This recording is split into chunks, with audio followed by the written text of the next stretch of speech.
While on the run, Eddie suddenly hears a wailing sound. Venom immediately realizes that some bad guys are up to no good nearby. Someone's in trouble, and I need fuel for the road. Following the sound, Eddie walks forward and enters a dimly lit warehouse. To his surprise, he finds a group of stray dogs locked up inside. As they discuss how to rescue the imprisoned dogs, a group of thugs shows up and surrounds Eddie. They warn him to get off their turf immediately, but Eddie mocks them for overestimating themselves. The gang leader then pulls out a knife and slashes Eddie's face. In the next instant, Venom emerges from within Eddie and swiftly knocks the leader aside. Seeing this, the other three men draw their weapons and aim them at Venom. Hola, bitches.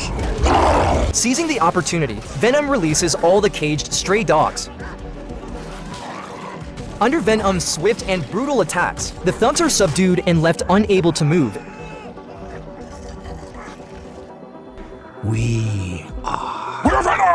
In the end, the thugs meet their fate as Venom's dinner. Afterward, Eddie and Venom resume their journey on the run. However, neither of them realizes that a terrifying creature has already set its sights on Venom from the shadows. But why is this creature hunting Venom? It turns out that on the distant planet Clinter, there is a symbiote god named Knull, who is imprisoned. Legend has it that a light once shone into Knull's dark kingdom, and his symbiote offspring betrayed him in pursuit of the light. Eventually, Knull was locked away in a prison created by the symbiotes. Even so, he still has a group of followers, monstrous creatures resembling scorpions. Now, only the symbiote codex can free Knull from his cell. Knull sends these scorpion-like creatures to search every corner of the universe until they find the codex and can open his prison. The codex, according to legend, is hidden within Eddie. Whenever Venom assumes his full form, the scorpion-like creatures can sense the signal from the codex inside Eddie, like heat-seeking missiles. Yet, Eddie remains unaware of the looming danger and keeps moving to evade the police. Simply because the media claims Eddie murdered Detective Mulligan, he becomes the target of a nationwide manhunt. But Eddie doesn't want to spend the rest of his life hiding in Mexico. Thus, he decides to first visit the Statue of Liberty, then take the opportunity to track down the judge who framed him and clear his name. Before leaving, he leaves behind a coin containing Venom's genetic material, unbeknownst to him. The authorities have already tracked his movements through surveillance systems. The information is relayed to a mysterious general. The authorities immediately head to the bar Eddie visited earlier, collect the residual Venom gene sample from the table, and take the bartender into custody. At that moment, Eddie, desperate to get to New York quickly, is brought high into the sky on a plane by Venom. However, the low temperature at high altitude makes Eddie shiver uncontrollably. Reluctantly, Venom has to fully transform, but this action is detected by the scorpion-like creatures searching for the codex. The scorpion-like creatures quickly log on to the signal and immediately home like heat-seeking missiles. Seizing the moment, Venom counterattacks, inadvertently pulling them both into the turbine. Fortunately, Venom extends his long arms just in time to pull himself out. The scorpion-like creature, however, is shredded into pieces by the turbine. Witnessing this, Venom is so frightened that he retreats back into Eddie's body,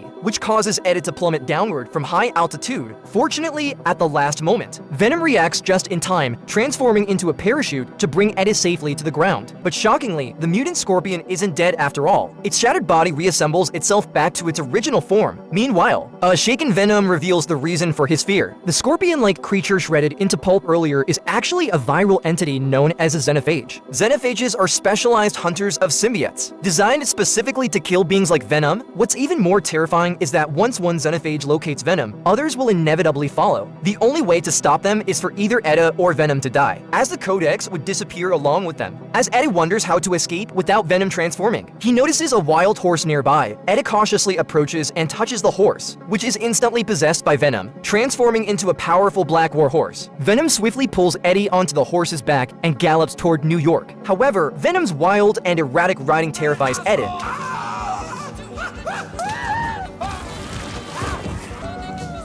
When they stop to rest, the military tracks their movements and ambushes them with a sonic weapon, causing Eddie to lose his balance and fall into the water. Seeing this, Venom quickly dives into the water in an attempt to save Eddie. The armed forces immediately switch to underwater mode and jump into the water to pursue them. Due to the soldiers being equipped with various devices, Eddie is quickly caught up by one of them. Just as Eddie is about to be killed, he wrestles the weapon away from the soldier and turns the tables. However, as he surfaces, another soldier drags him back into the water. Meanwhile, Venom is not faring any better, as he becomes ensnared in a net fired by one of the soldiers. In a desperate move, Venom possesses a small fish and jumps out of the water, then in midair shifts and possesses a frog. Seeing Eddie about to fall off a cliff, Venom quickly returns to his host's body. However, this triggers the symbiote codex signal within Eddie to be detected by the Xenophage. The Xenophage, with incredible speed, tracks the signal and leaps toward them, diving straight into the river upon locking onto their location.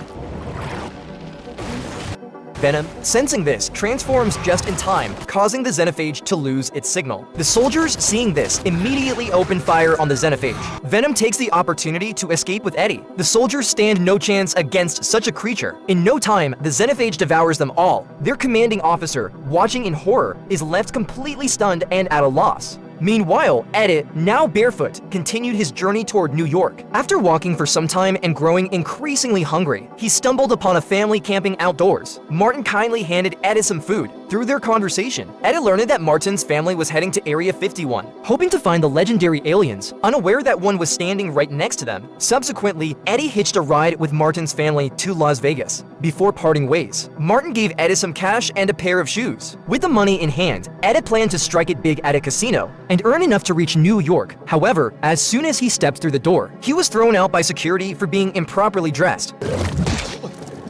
At that moment, Eddie noticed a drunk man nearby relieving himself in a corner. Without hesitation, Eddie knocked the man out and took his suit to wear, dressed appropriately. Eddie finally entered the casino. Unfortunately, Venom's terrible luck at the slot machines quickly turned his excitement into despair. As Venom threatened to dismantle the machine in frustration, a familiar voice caught Eddie's attention. He turned to see Mrs. Chen, an old acquaintance, playing nearby. Overjoyed at the reunion, they hugged and exchanged pleasantries. At Mrs. Chen's invitation, Eddie joined her in her luxurious suite, just as Eddie was enjoying himself. Mrs. Chen unexpectedly invited Venom to join her in a dance. Without a second thought, Venom leapt out of Eddie's body, transformed instantly, and enthusiastically started dancing with her. However, this carefree act inadvertently exposed the codex signal within Venom, which was quickly picked up by a distant Xenophage. The Xenophage immediately sped toward their location. At the same time, the military also discovered Eddie's whereabouts through surveillance and dispatched a special forces unit to capture him. However, the Xenophage reached them first as it closed in. Venom quickly deactivated his transformation at Eddie's insistence. Since the Xenophage could only track the symbiotic codex through transformations, it lost its target like a blind predator and eventually retreated. But no sooner had the Xenophage left than the special forces arrived. Armed with sonic guns, they forcibly separated Eddie and Venom. They then captured Venom in a containment vessel and electrocuted Eddie into unconsciousness before taking them both away. However, unbeknownst to them, the Xenophage had been silently lurking nearby, observing everything. Upon seeing Venom and Eddie taken by the military, the Xenophage followed them. Meanwhile, the Martin family, still on their quest to find aliens, had arrived at the outskirts of Area 51. Driven by curiosity, they sneaked in through a dog hole. Little did they know, danger was about to befall them. At the same time, Eddie awoke in Area 51. To his surprise, Detective Mulligan, who was presumed dead, was also imprisoned there. Through their conversation, Eddie learned that Sadie, a researcher, had fused Mulligan with a symbiote to save his life. At this base, there were numerous symbiotes, all confined in the laboratory by the military. Mulligan warned Eddie never to let Knoll get the codex inside him. Meanwhile, Sadie and Dr. Payne, who were studying the symbiotes, uncovered secrets about them and the Xenophage. To prevent Strickland from killing Eddie, they decided to help the symbiotes. However, as they approached Eddie, Strickland suddenly appeared. Having secretly obtained absolute control, he immediately dismissed the two doctors and shot a fatal bullet toward Eddie.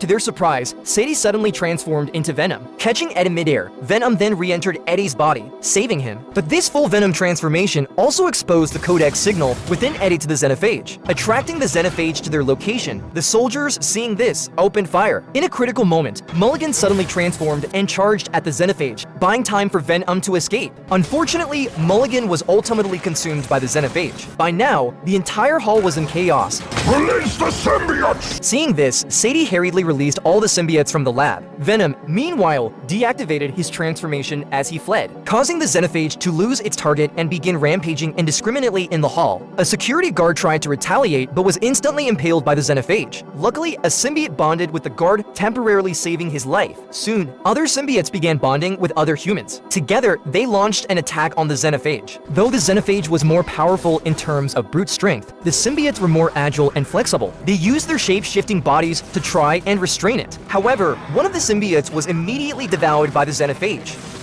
Seeing the worsening situation, Sadie voluntarily allowed a symbiote to bond with her, transforming into a green, seductive symbiote.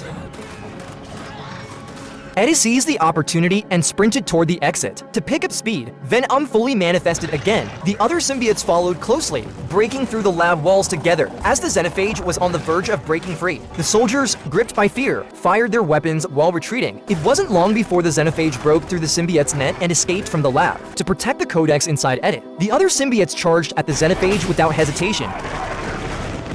Seeing the dire situation, Venom urged Eddie to leave immediately. At that moment, Eddie spotted Martin and his family standing atop a watchtower. Thus, with a leap, Venom landed on the tower and quickly explained the dire situation to them. Meanwhile, soldiers in armored vehicles unleashed a barrage of fire on the xenophage. General Strickland fired a rocket launcher at the xenophage, but it also caused the death of one symbiote entangled with the creature. The intense explosion also caused the watchtower to shake precariously. As Martin's family was about to fall from above, Venom transformed, extended his arms, and, with help from other symbiotes, saved them. Just when they thought the crisis was over, the xenophage rose again from the explosion. Seeing that the xenophage was about to launch another attack, Payne suddenly drove a car and rammed it straight into the xenophage. She then called out to Eddie and the Martin family, urging them to quickly get in the car and leave the area. However, at that moment, the xenophage revived once more. This time, it didn't immediately target Eddie. Instead, it sent out waves of ultrasonic sound into space. The piercing sound forcibly separated symbiotes from their human hosts. At the same time, the sound reached Knull, who was imprisoned far away on Clinter. In response, Knull commanded all nearby xenophages to travel through a portal to Earth and join the battle. Faced with such a dire situation, Sadie once again bonded with her symbiote, transforming her arms into sharp blades. She climbed onto a xenophage and unleashed a flurry of attacks.